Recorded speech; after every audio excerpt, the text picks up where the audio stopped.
Good morning.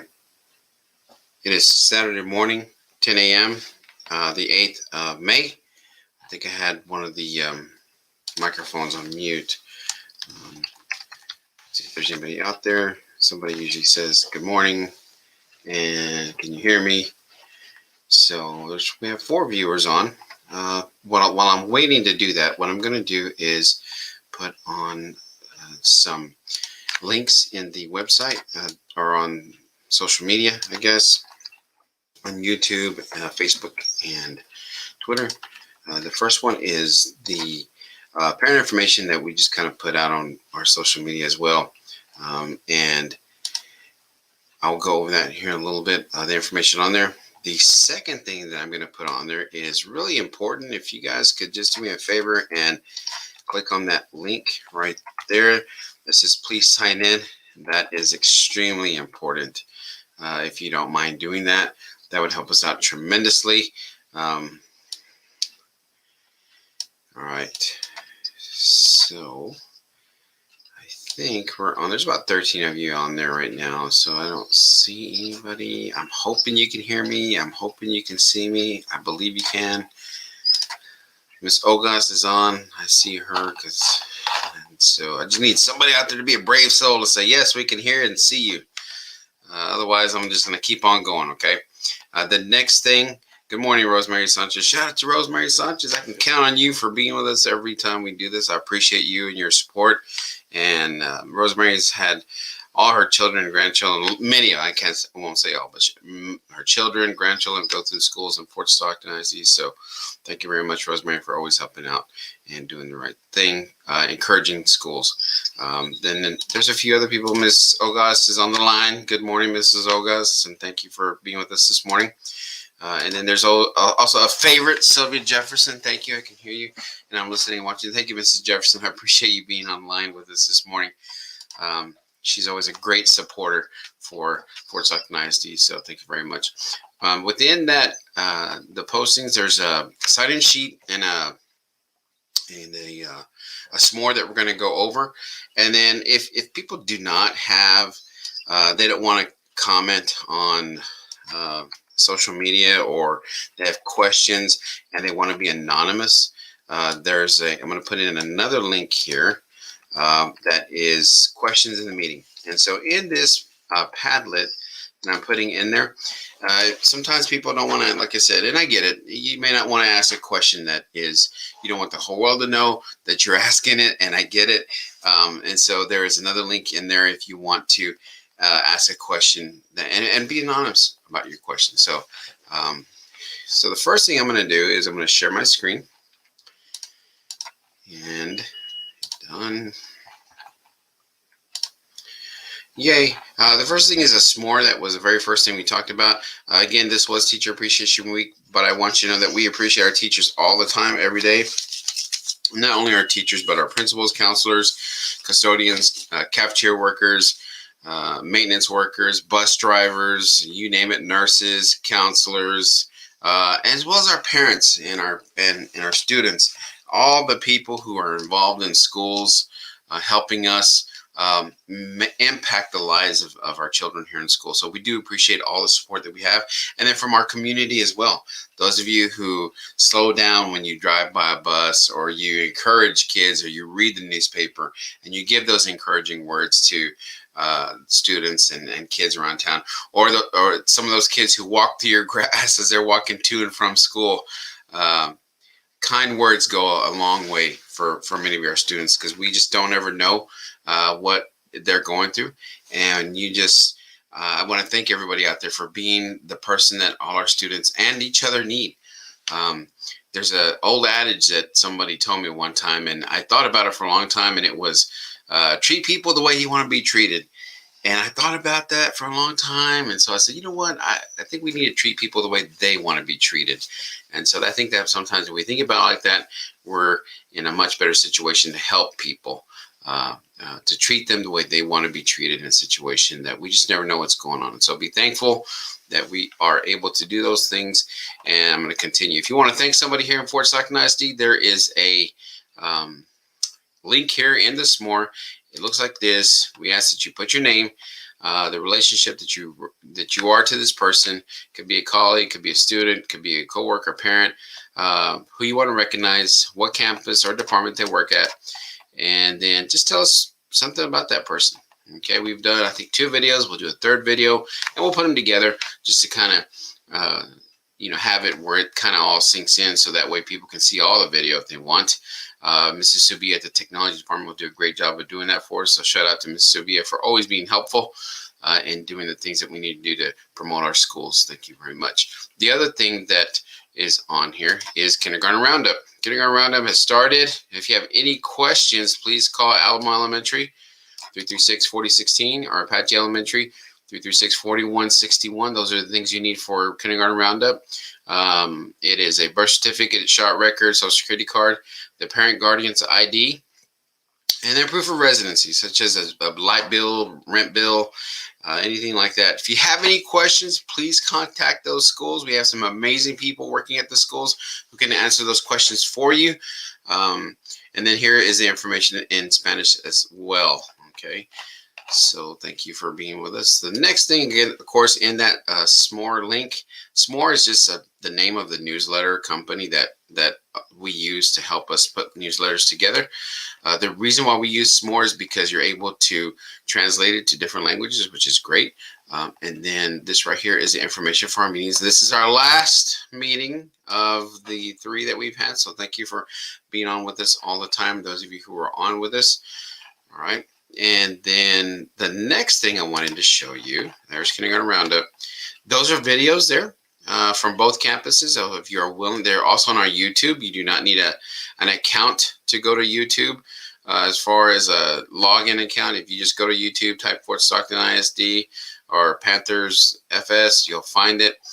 There's 2 videos there. That's the information there on the federal programs meetings. If you know anybody who wants to be a bus driver, let us know. If you don't have to have a CDL, we'll help you get your CDL. We will help you. We'll help you train. We have some amazing bus drivers doing amazing work to help people learn how to drive a bus. And so if you want to learn how to drive a bus and you want a CDL and you want to help with getting kids to and from school and to activities, please, you click here. I'll even put the link in, link to bus driving information.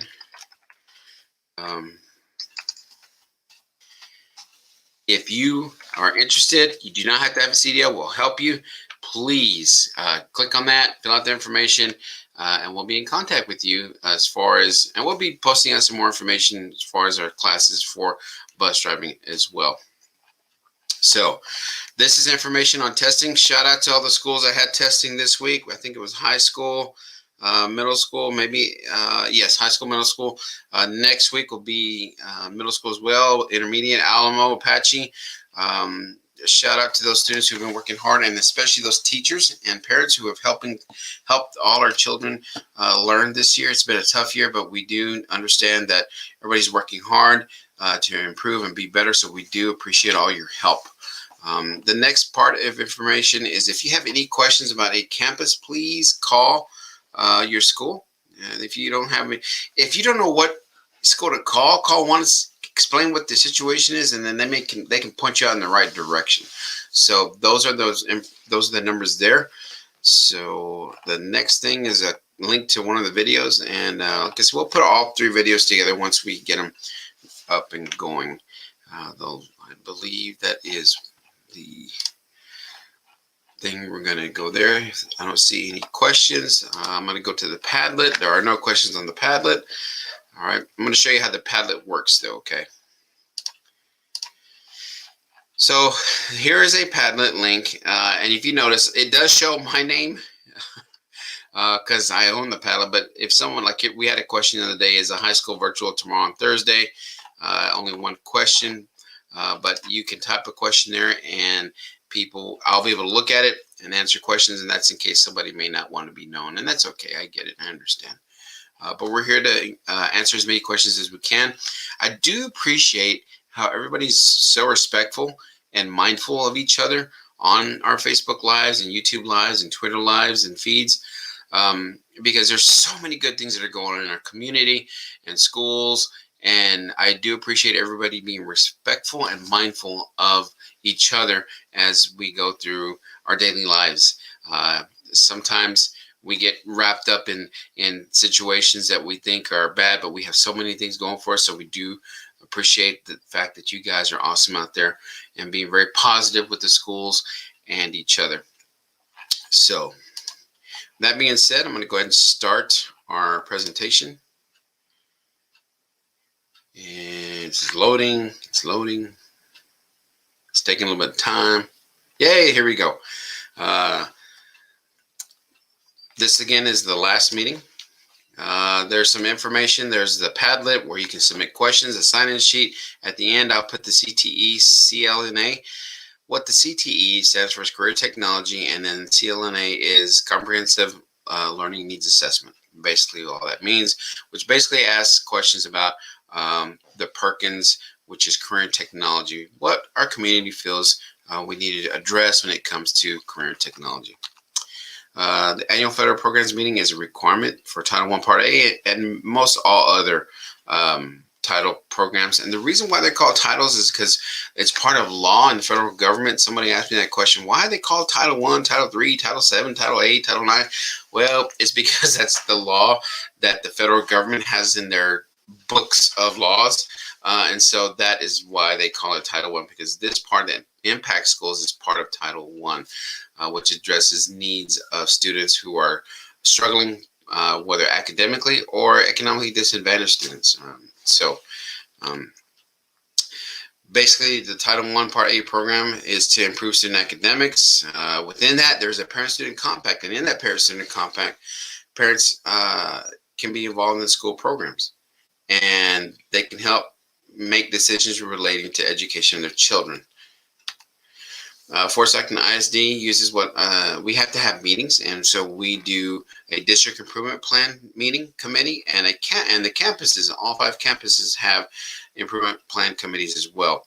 And those plans are basically blueprints that the committee, which is made up of educators, community members, parents, where they've put together goals given to the school by the federal government. And it's crazy. In these plans, you have to address all these things: academics, the social and emotional side of students, dropout prevention in the upper level grades.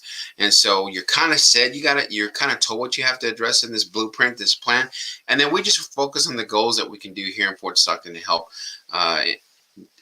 with those tasks given to us from the federal government. And they're all great things to do for kids. So that's good. We have to consider STAR and EOC. When you get to high school, the STAR tests are called end of course exams. There's 5 of them: biology, English 1, English 2, algebra 1, and U.S. history. And then, of course, those of you who are beginning STAR starts in the 3rd grade, goes all the way up to 8th grade, depending on certain levels. Only have math and reading. I believe 8th grade has 4 tests: math, reading, social studies, and science. So it just all depends on what grade level. And so shout out to you students and parents who have been very supportive of our students doing well on the STAR test. And then we have to address extra help. And then we have, for students, struggling students, and then within all this, we have to consider doing all that we run schools in an efficient manner for taxpayers' dollar. All right. And so I'm a taxpayer. We're all a taxpayer. And so we're very mindful of that, to do the very best we can to make the biggest impact for our dollars. And then the last thing, again, is that parents are involved in the improvement plans, both at the district level and the campus level. And those plans are just a blueprint of how we can improve students in our schools. The policy compact is just a parent involvement policy. They're in our campus handbooks. They describe the role of parents. And within that, every year, the elementary campuses have a meeting. And I look up here to the calendar so I can kind of help remind me what it is. But on the after the first 6 weeks, the first Wednesday, the elementary campuses have parent-teacher conferences. This past year was a little weird due to COVID and how schools were, so we had to alter a little bit. But we look forward to maybe doing that where it's face-to-face at our schools next year. The policy addresses parent-family engagement. We have to have flexible meetings. This is one of them. activities. And so those, I did have a friend say, man, I really appreciate you having those meetings online, because I can be at home drinking my coffee and not have to get them going when I get it. People are doing this, but hopefully we can do these meetings next year where we do face-to-face and we do it online as well together. That may be a goal that we'll be able to do, because we used to do these just face-to-face. Now we're able to do them a little differently, which is kind of cool. We have to address the curriculum and assessment. Curriculum is what we teach, which comes from the TEKS, which is the Texas Essential Knowledge and Skills, as dictated by the state of Texas.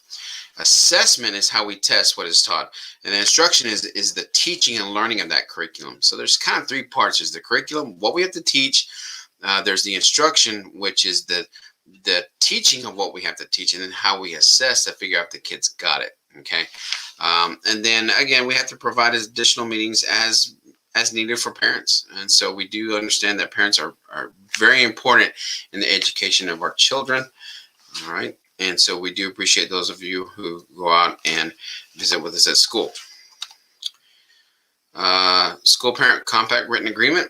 Again, it's to improve student learning through curriculum instruction, supporting children's learning, and we provide frequent communication between school and home. We use school messenger, social media, and then, of course, the importance of parents, families, and decisions when it comes to their child's education. All right. Let's see here. School curriculum. All right. Curriculum, again, that is basically what we have to teach kids. And it's given to us from the state of Texas. And we assess that information of how we taught kids based upon the STAR test and, of course, and then local assessments. Local assessments is a big word. I should put it in parentheses what that means, but it's 6 weeks test, semester test, chapter test, any kind of quiz, anything, even assignments can be an assessment to see if a kid has mastered certain things within the curriculum, whether it's fractions, sentence structure, dissecting a frog, whatever it is. Okay. And then we have to consider the state academic standards. The STAR testing calendars was the school calendar. We have meetings just to inform parents, inform the community of what's going on. And again, those meetings help us make decisions with the education of our children. We distribute materials. We use social media because we know that we are in a social world. And social media has connected us in so many ways to do that. So this is just a great outlet of being able to connect with so many people on so many different levels across the world, I guess, if you could look at it that way. So thank you for being with us today. I know we got a lot of things going on. Everybody's got a busy Saturday, but I do appreciate you being with us today. Within this, we also have to tell individuals that there is, let me just close this, make that a little bit bigger. Sorry about that. Okay. So the reservation of funds, 1% of Title I money we have to set aside for parent and family engagement if we receive over $500,000 from the federal government to help educate our children. And so within that, 10% of that 1% has to be used for system-wide initiatives and parent family engagement. And system-wide means district-wide. Of the 1%, okay, 90% of that 1% has to be allocated to schools. And so what we've done is we've been very innovative to hire an ex-principal, Estelle Casas, who's from Fort Stockton. Has been here a very long time. She's been a teacher, counselor, principal, and she helps us with getting kids to school. She helps with parents figure out what it is they need help with, whether it's resources from our community, to give information about how things are ran in their schools, or just to get them help with if they need certain resources, whether it deals with the medical field or whatever it is. Mrs. Casas is a great resource for parents, and she does an amazing job getting kids to school and getting them the help that they need to make sure they can be successful in our schools as well. And so shout out to Mrs. Casas for doing that. Teacher Qualifications is also part of Title I, Part A, federal programs. It basically says parents can ask for the teacher's qualifications to be a teacher. It's in our handbook. They can call the office of their campus to ask for that information. And parents have the right to know. We do have certain situations where there are teachers in Texas and in many other states. You can have a degree. You can be teaching at a college, You can have a professional degree, such as a doctor or a nurse or an attorney, but because you don't have a teaching certificate by the state of Texas, there was rules back set in that said you couldn't be a teacher, but you could teach anything else. You could be a great practitioner in your field, but you couldn't share that knowledge with kids. And so through the years, that has changed where we're able to do that. We're able to hire an ex-police officer to teach law schools. We're able to hire a nurse to teach our CLNA classes. We're able to hire an attorney to help teach government economics, just different things like that. So we're able to do those things. And so all we have to do is mail a letter home saying, hey, look, we know this person doesn't have a teaching certificate. They're working on getting their teaching certificate. So we have many people who are working on it. Great. And so we help them get that teacher certificate as well. Hopefully there's no questions. I know I kind of talk a lot, but I do appreciate you listening with us. In the springtime, we just evaluate things. Barriers are just things that what may make it difficult for people to want to be engaged with their students at school, and the needs of parents, school and family interactions we have to look at. We do that by questioning parents, meetings, committees, electronic evaluation tools, which is basically like an electronic survey. And then we report those findings, and we address them through our parent involvement policy and compact, which we address every single year. The next screen is just an overview of the public notice of funds for federal and state programs. And this slide just kind of basically has all our funds here that we get. Title I Part A, which is targets educational disadvantaged students and economically disadvantaged students. Migrant is Title I Part C. Title II Part A is teacher quality and retention. Title III ELA stands for English language acquisition. Title IV is educational disadvantaged students as well as economically disadvantaged students as well. 244 Perkins is current technology. Title V is it's a long crazy word for rural education. Since we live out here in rural America, Texas, they do give us a little bit more money because we live out here in rural America, Texas, USA. All right, and then we have SCE, which is state compensatory education, which impacts students who are at risk, and we'll go over those 14 indicators of how a student is considered at risk. And then there's the CARES Act ESSER grants, which are COVID-19 grants. There's still a lot of iffy questions, a lot of questions about that, and we're working on that with our great finance department, Maria Gomez, to make sure that we get what we need to do to provide the best education for our students. And then we have IDEA, which is Individuals Disabilities Education Act, which is for special education and preschool. And so the majority of these funds are used for, just checking the other screen to make sure I have no questions. No questions yet. For staffing and to increase staffing in our district.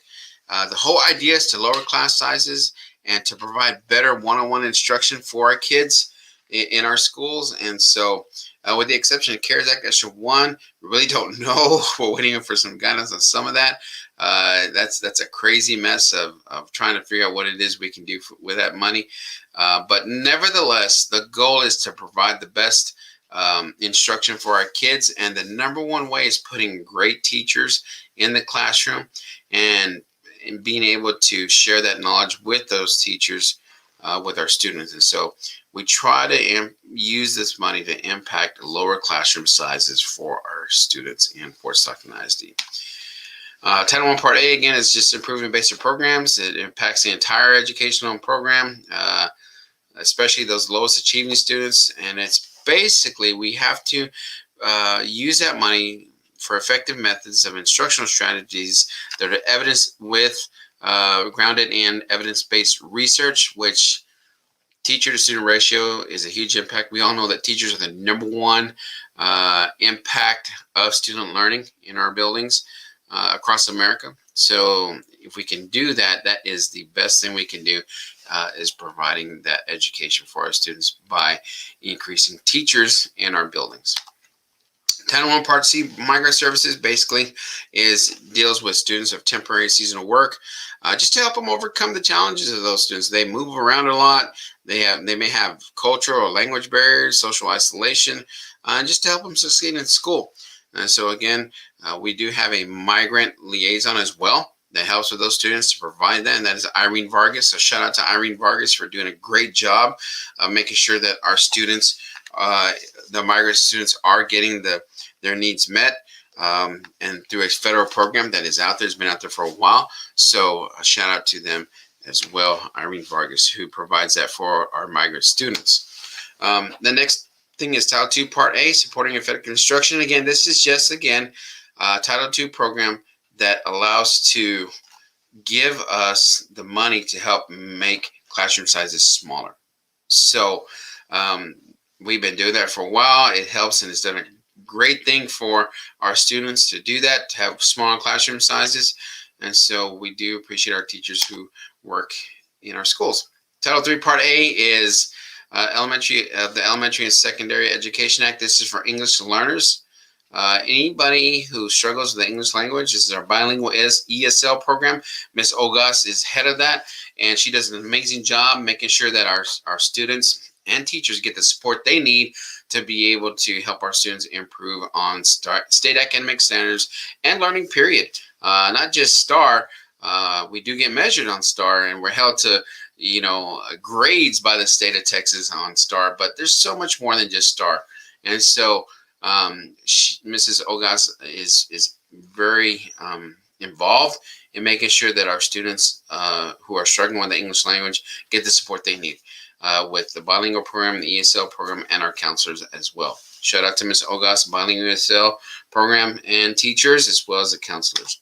The next thing is Title V Part A, Student Support Academic Enrichment. Again, this is another program that we are able to supplement the money to be able to pay teachers to get more one-on-one instruction for our students. And so that's another title program by the federal government that allows us to do that. And then Title IV Part A, again, there's a whole adage here. A lot of these federal programs say you have to supplement. They can't supplant. In other words, supplement says if you have, let's just say, $50,000 to hire a teacher, you can't supplant means you can't replace it with this money. Now you can add to it. You can say, well, we're going to add $20,000 to go ahead and see if we can hire some teachers as well. So that's all that means. And so there's the definitions. There's lots of strings tied to this money from the federal government, but it's money out there that we use wisely to improve academics of our students. Title V Part B is a Rural Education Initiative, or what they call REAP. It's basically more money to help us get more personnel and resources out here in rural Texas. And so we use that money as well to make our classroom size a little bit smaller and to provide some professional development for our classes, for our teachers. So a lot of the money that we use is for making the classroom sizes smaller, but then also giving the knowledge and expertise and resources and professional development, which is a class for teachers to get better in their craft as being an educator. That is there. And then there's the State Compensatory Education, SCE. State Compensatory basically says this. The state of Texas says there's 14, what they consider 14 characteristics of students and children in schools that you would consider at risk. All right. And I'm going to go over those things. And the whole idea is to keep those kids in school and to graduate. And so there's about 14 at-risk indicators that our counselors work hard to make sure that we report this information. So a lot of times parents are like, well, why do you got to know that? Why do you have to know if a kid is on probation or parole? Well, we have to report it to the state of Texas because they want to know that. And what they basically want to know is that those kids who are struggling and at risk, are we really providing the services they need because they're already at a disadvantage, right? So one of the first of 14 at-risk indicators is the advanced from one grade level to one. So if you fail a grade level, you're considered at risk. In grades 7 to 12, if you've made a 70 or lower in 2 classes for the year, you're considered at risk. If you do not do well on the assessment for STAR in the course, you're considered at risk as well. In grades pre-K through 3rd grade, there is no STAR test, but we do a readiness test to assess if that student is at risk. That's another one. If a student is pregnant, or if it's a parent of like a dad, a boy that happens to be a father in the schools, they're considered at risk as well. If a student who is in the alternative education program as well, that's a disciplinary issue. If a student has been expelled at any time, if a student is on parole, probation, deferred prosecution, that is an at-risk indicator. If a student's dropped out of school, if a student has trouble with the English language as defined by the laws in Texas, this TEC stands for Texas Education Code, Chapter 29.052. If you look it up, it defines what a limited English proficiency student is. Okay. Number 11 is custody of CPS. 12 is homeless, as determined by Chapter 42 of the United States Constitution, Section 111434. Okay. Residential placement facilities, if a student's been in there, or if a student has been incarcerated or their parent has been incarcerated. That was a little touchy. We don't like to address that because it's kind of been a little evasive, although we do have to report it. If we have knowledge of it, all we do is report it to the state of Texas and the federal government because they want to know. And so we don't go out soliciting that, but if we have knowledge of it, we do code it in a system that's called PEAMS, and Mary Lou Armendariz does a wonderful job of helping us correct that information, that make sure that it is correct and it is submitted to the state of Texas and the federal government. So shout out to Mary Lou and all her staff at the schools who are making sure that PEAMS information, public education information management system, is correct for our school district. The other part is the Perkins 5 Comprehensive Local Needs Assessment, the supplemental report. This is basically a report that TEA puts out that says that monitors our career technology. And so there's certain indicators over here. And the first one is four-year graduation rate. Statewide is 97%. District is 95%. There's academic proficiency in reading and in math and in science. And so this is the state wide average, and this is our average here in the district. And we know that this is an area that we know we have to improve on. And so we improve on it. We provide professional development resources for our teachers and staff, and then we provide other things for our students to help them as well. And then there's post-program placement, which is, if you see, we're above the average when it comes to the state. And that just basically says, after high school, do students continue with college or career technology schooling, such as welding, veterinary, whatever it is, or the military? All right. Non-traditional program concentration. Okay, this is a crazy kind of thing, but the state of Texas measures our school to say, do you have enough girls in classes such as like auto tech or welding or wood shop? And and by the way, do you have enough boys in other classes such as family consumer science, even the computer classes? You know, so it's kind of crazy, but they grade us on that. And that's kind of hard sometimes because we're at the mercy of, you don't want to force kids to do that. They don't want to be in that class, but we have to encourage it. Okay. And then program quality, attained recognized. We're recognized program when it comes to Perkins 5 Career and Technology, just like the state is as well. So that's good. And then the CTE completer. What that basically says is this. The last indicator says, do you have kids who start out in Woodshop 1? Do they continue to Woodshop 2 and Woodshop 3 and Woodshop 4? You hope they do, but sometimes kids change their mind and say, I want to do woodshop. I already done woodshop for 2 years. I don't want to do it anymore. I want to go to auto tech, or maybe I want to go to another class, maybe child development class. This all depends. And so that is what causes that. This is just a bar chart. I believe it's called a bar chart that shows the same information here, but in bars. And if you notice, here's that one indicator, 3S1, which is right here. We're above the average. And I know that we know that we are addressing the other needs academically of our students, all our students, not just career and technology students. Now, this next screen shows us the comparison of career and technology students who are in those classes compared to students who are not in those classes and how they do academically. And if you notice, this career and technology students, whether it's woodshop, ag, family consumer science, child development, all the wood shop, metal shop, auto tech, all law classes, computer classes. If you notice, those students do better. And it goes to my theory that if you keep kids busy in school, that's better for them. It's better to keep them busy, keep them learning, keep their minds growing. It's like anything else. It's like working out. To get better at healthier, you got to work out. Same thing with our brains. If we have to work our brains out to be healthier as well. This next slide is just where our students are at. This business, marketing, and finance is kind of crazy. You don't see anything about the oil field industry. We have a lot of energy classes that we partner with Midland College. We're very fortunate to have a partnership with Midland College.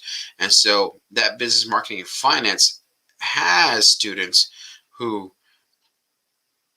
are like in the oil field industry. So that's where it came from. And so then there's human services, health science, hospitality and tourism, all the way down to law and public service. Shout out to the students who want to go into education. It's very important. This next slide is just a information on copy link address. Do a survey.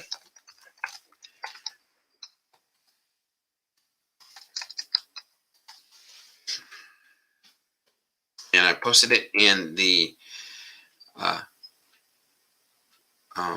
Twitter page, Facebook page, and YouTube page. Fill it out. Just give us some information about current technology that you think you want to give us information about. And that is it. I believe I got to... No. Last few slides. Sorry. You thought you were off the hook. Hey, shout out to Patsy Cartwright. Thank you, Patsy. See that you're on there as well. Okay. These are the numbers here to Alamo School, Apache School, Intermediate School, Middle School, High School, BUDS, Transportation, Social Services, and Central Office, where I'm at right now. These are the names and contact information for the principals on each campus. Let me do this real quick. If you have any questions about anything, your number one place to go to is always go to the principal, to that campus. Those are the numbers there. I'll show you the screen here again. That is your number one place to answer almost any question you have, okay? Go to your principal. Let them know what's going on. These are the numbers right here. They are the number one place to go to get answers that you may need. And let me see what else we got going on. I believe that is it. 34 slides of fun. And it is 38 minutes. Probably the longest meeting I've had all morning long or all week long. I think I probably spent a little bit too much time on that other stuff. But you know what? It works out great. We're good. I'm going to hang around. Boom, Miss Ogas. Miss Ogas says boom. Good. Shout out to Miss Ogas. You're right. Okay. Miss Ogas says boom. Good job, Miss Ogas. I'm so glad Miss Ogas has a sense of humor. She can laugh. I would tell you that's something being a principal and working in schools, you got to have a lot of patience and a sense of humor and not take things personal because it'll drive you crazy. So let's see if there's any other questions. I'm going to wait a little bit. I'm going to check the Padlet. There's no questions there. I'll show you, I'll show you real briefly what it looks like that way. You know I'm not crazy. Here's a Padlet right there. No one's added any questions. So I'm going to hit remove. I'm going to wait a little bit. I'm going to even answer it. I don't think there's any more questions.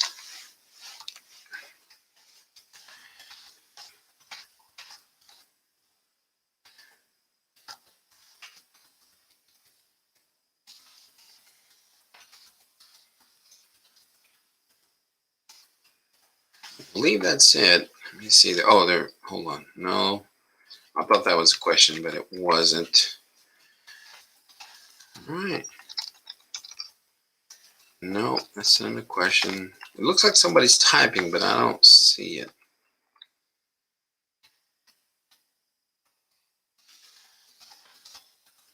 All right.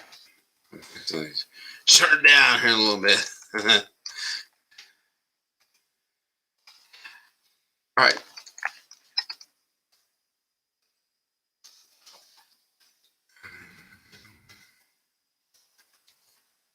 Oscar, there you go. Thank you, Oscar. Shout out to Oscar Gonzalez. Thank you for the information you provided to us. Sure, Oscar, not a problem. I didn't know Oscar was with us this morning.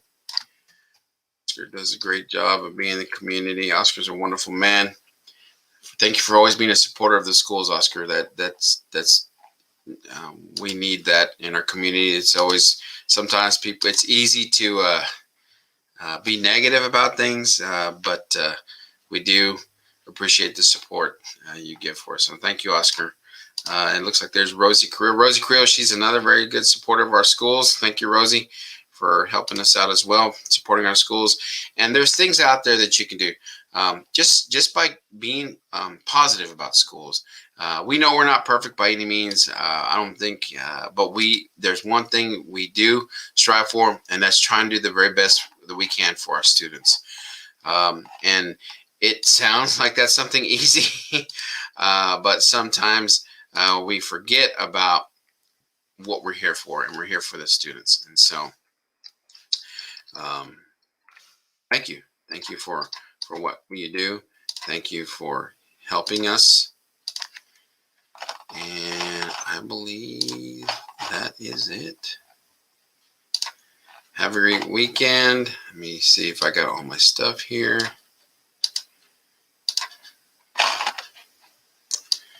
I believe I do. Okay. Thank you for the privilege of your time. Appreciate all you're doing, helping our schools to succeed. Take care and be safe. Thank you. It is 10:41 a.m. Have a wonderful Saturday. Be careful, be safe, and we'll see you around.